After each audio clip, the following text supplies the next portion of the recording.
Hey, welcome to our episode of Chad's Beer Reviews. Well, it's Saturday night. I'm watching the Orlando City game, and it's halftime. So you know what means that means for you?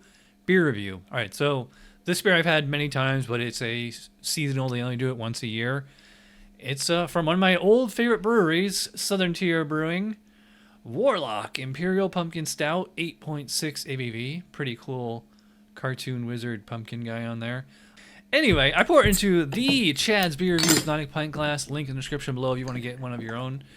And yeah, it's kind of a dark brown coming out of the bottle once it's in the glass. I mean, it probably looks black, but it's not. It's just a deep like ruby mahogany brown. Head, get a big head, almost crests, almost overflows, but doesn't quite. It's sticking around there. Got a nice thumb and a half still hanging on. Okay, I will say it doesn't. The aroma is not quite as intense as it usually is. I mean, definitely get pumpkin on here.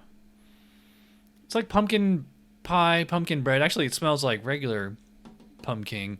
It's just the smell of pumpkin puree, or if you ever had pumpkin pie, like the filling of the pumpkin pie. But not super intense.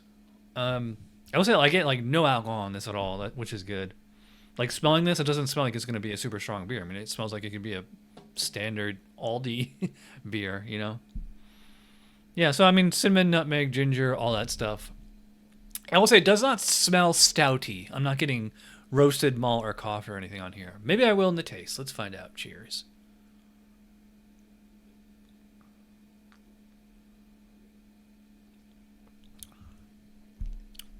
Wow. Wow, that's really, really cinnamony. Wow.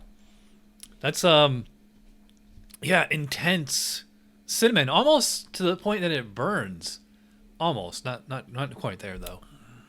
Yeah, so this tastes like most standard, or I would say pumpkin varieties.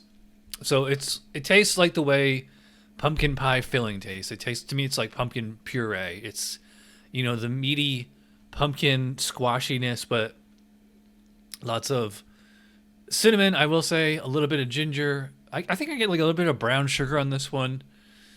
Or, yeah, I think like it's noticeably sweet. And again, not much in the way of, I would say like overt roasty malt or coffee. I do get a kind of lingering bitterness. Like the aftertaste on this is like very similar to like the aftertaste if you just drank black coffee.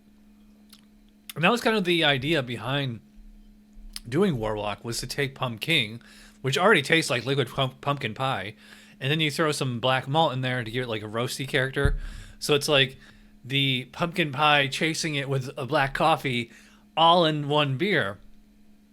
But yeah, this doesn't really taste like, has like the roasty taste that you want like in one of these guys, the Imperial Stout. I mean, they call it an Imperial Stout, 8.6. Well, I mean, I guess technically, technically they're correct, which is the best form of correct. But, for 8.6, I would expect like just more roasty malts, more coffee or something like that. But like I said, the roast malt on here is just kind of coming through in the aftertaste as like a really bitter aftertaste. So yeah, it has like this kind of sweet pie filling kind of flavor, but at the same time it's also really spicy, mostly cinnamon. Yeah, this is kind of really standard pumpkin recipe, this as far as I can remember. And I don't remember if I had this last year. I mean, I try to get this every year, just at least to get one. So it's been a while at least that I remember, and like this, I guess this tastes pretty much like I remember. I will say, like, this year's body, although it might be this class, it seems to actually be full body this time. Last few times that I've had it, I remember it being like more on like the medium kind of body, or just being like lighter than it should be. But yeah, this is, I would put it like medium full, maybe straight up full. It's not quite as thick and sticky as like a Goose Island Bourbon County or something like that, but yeah, it's pretty big. Yeah, so I would say it's smooth, medium full body, and probably moderately high carbonation. Got some nice lacing on the glass there. Yeah.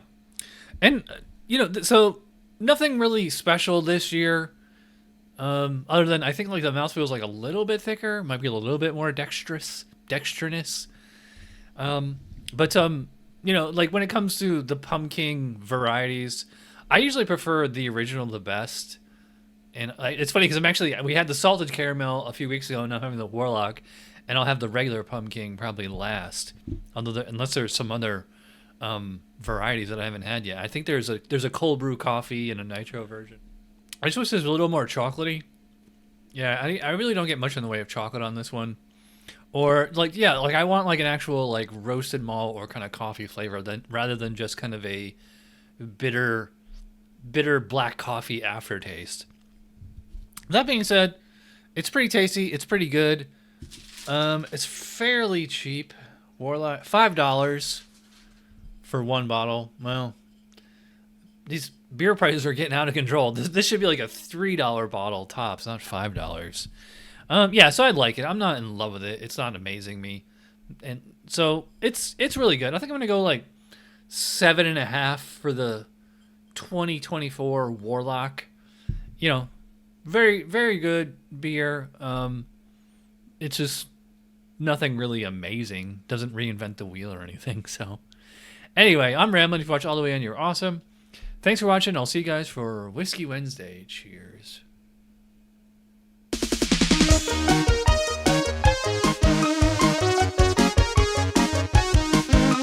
Somebody brewed it, Chad just reviewed it. Thanks for watching Chad's Beer Review. Trust me, the next episode will be a lot better.